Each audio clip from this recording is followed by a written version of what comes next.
What role should the government play in regulating AI development and deployment? And how can they ensure innovation while protecting the public interest?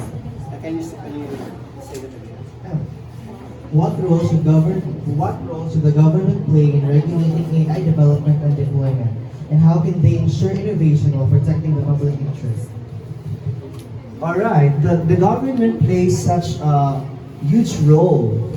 They should be the ones in the front line encouraging all sectors to come up with, again, mechanisms on how to use AI properly.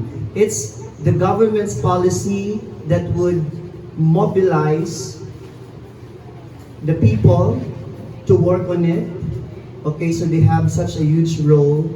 But then again, it will take time to make a policy and to be considered it in our constitution. It will take so much time, but if the government would really make it a priority to come up with policy or regulations to use AI and cascade it to the people, then it's not impossible that maybe soon, anytime soon, we can have that regulation.